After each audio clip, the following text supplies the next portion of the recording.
service learning. We're going to talk about service learning. A lot of great things happen in classrooms all over the world. There are teachers who do great things. They engage their students in fantastic projects on all kinds of topics.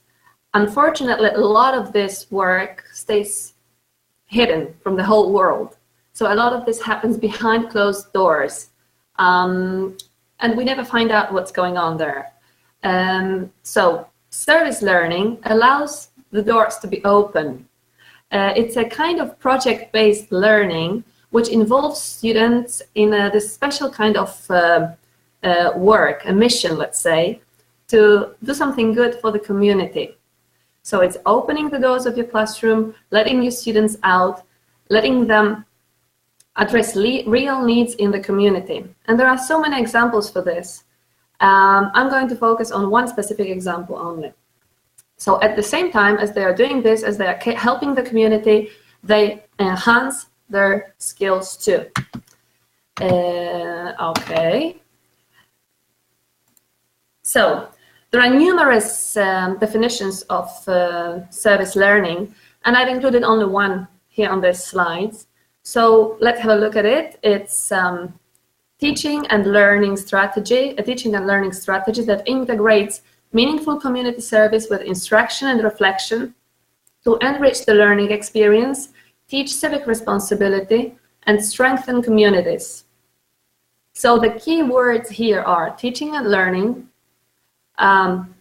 classroom experience, classroom instruction connected with community service, and reflection, because students get a chance to reflect on whatever they are engaging in, whatever they are learning. So there is a connection between the academic material being taught, the service being provided to the community, and the reflection made by the students during the process and after the completion of the whole project. And yes, reflection is key, true. So this is going to be my example. My example is about helping communities with the issue of stray dogs, stray animals, but stray dogs specifically, which is a burning issue in Greece. But in general terms, a teacher who wants to engage the students in service learning should pick a cause that they are passionate about, a cause that they want to change something, something related to this cause in their community.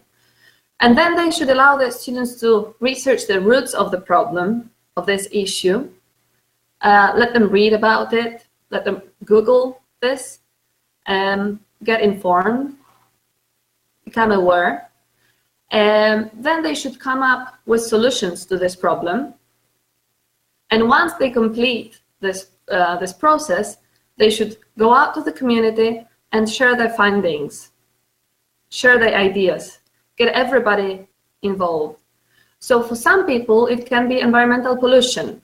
For others, it can be, for example, bullying. For some of us, it can be traffic safety. And for me, in this specific case, is the fate of stray dogs. So that's the recipe for service learning. Research the roots, find solution, and go reach the wider audience. Get everybody involved. And there are various ways of doing this, but we are going to look at them on the next slides. So there are many people who are sensitive to the issue of stray animals. And of course, if you feed a stray dog, it is a good thing to do. You provide valued service to the community on a voluntary basis. If you adopt a stray animal, it's even better. You do even a better good. And if you involve students in a research project in which they find out what the causes of this problem are, this is an even greater good, because feeding a dog or adopting it stray, does it solve the problem? Yes, it does, but it solves the problem just for this one specific dog. It doesn't solve the problem for the whole community. And here in the picture, you can see Mocha as a stray dog when she was 3 months old. And then Mocha, who had just been adopted. And now I'm trying to reach out into the community with my children getting engaged in all kinds of activist work, and with my students too. So by engaging our students in service learning, we can really make a difference to the community. So I'm going to show you what I did with Evita here, with my daughter. But this is something that I could have done with my students, or you can do with your students.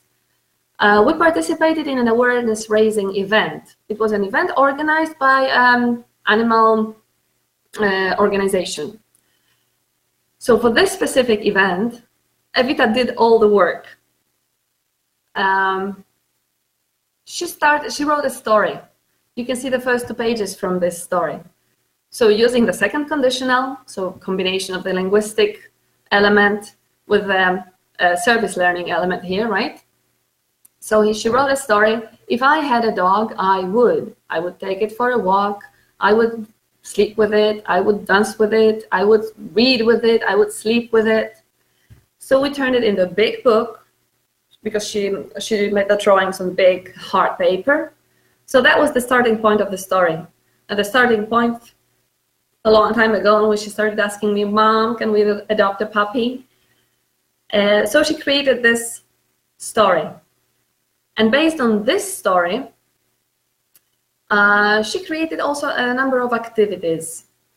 The activity which I have here on this slide is a part of the book that she created, because she did a lot of reading before she created the whole set of activities. I said, let's think about what you have to give, what the responsibilities of a pet owner are. Because if people don't know their responsibilities, then their pets end up in the street very often. So she did some reading, and she said, okay, so what do I need to give to a pet? I need to give veterinary care. I need to give the dog food, water, leash, a place to sleep, etc., etc. And what do I get? I get all the love, and I get all the devotion. So this is actually part of this interactive book that she created. And then based on the same images, she created a memory game.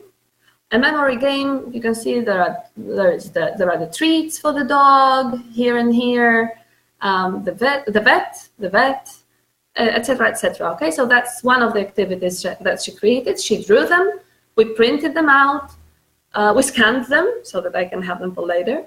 We printed them out, she glued them on the hard paper, and we have this memory game.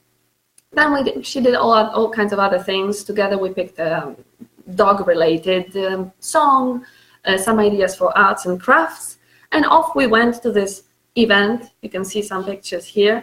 Off we went to this event, which was an awareness-raising event. So we reached out into the community. We talked to those children gathered there about responsibilities of having a dog, but we also talked about how much fun it is and how much love they can get from their dogs. So I did it with my daughter, with Evita.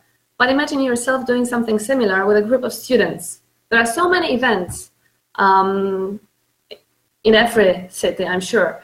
Events organized by animal shelters, for example. There was one a couple of days ago, I think. So you can take part in those events and have your students prepare this kind of games and inform others about this important issue. So that's what we did with very young learners, but it can be adjusted for older learners, and other things can be done with older learners too. Always start with research. They have to learn, they have to get informed, they have to become aware. Just a simple search like stray dogs in Athens bring you so many results, you know, that the students immediately realize how burning this issue is. They find out what the roots of the problems are. Have them create projects about their own pets and the benefits of keeping those pets. They can do arts and crafts. They can write, for example, do a writing from the perspective of a stray dog. I got this idea, I watched a video on Facebook a couple of days ago. A video, there was a camera attached to a stray animal, a stray dog, and there was a shooting from this video of what the dog goes through in the streets, okay? They can have poster exhibitions, photo exhibitions. Of course, you have to bear in mind the safety of your students. Photo exhibition with portraits of strays in your area. Poster exhibition, Facebook group in which you post articles, videos, and their own ideas, students' own ideas. You can project a movie, documentary. You can invite people from the wider community. And it's important to cooperate with the municipality, the local library, animal shelter. You can have an exhibition in the local library, for example. Benefits are plenty. I'm coming to an end, Rob. Yes, I know you're looking at me. You're giving me this look. Yes, just a couple of seconds. So there are plenty of benefits. Benefits to students. Obviously, they learn the language. You could see that, right? They learn the language, and they have this feeling, the pride that they get involved in something really meaningful. Teachers, the pride of the teachers, and benefits to the community. 3 A's, raising awareness, advocacy. You give the voice to those who are voiceless otherwise. Groups of people, groups of animals, or places which need our help, and taking action. So if we do all these things, then it will not be just this one bowl of food or one bowl of water that we put out in the street. It will not be just one dog that we adopt, although every single stray that is being adopted counts. But if we do this, we can make a meaningful change, the whole community, and by allowing our students to create this kind of change, we really give them the opportunity to get their voice heard. Yes! Let's do it.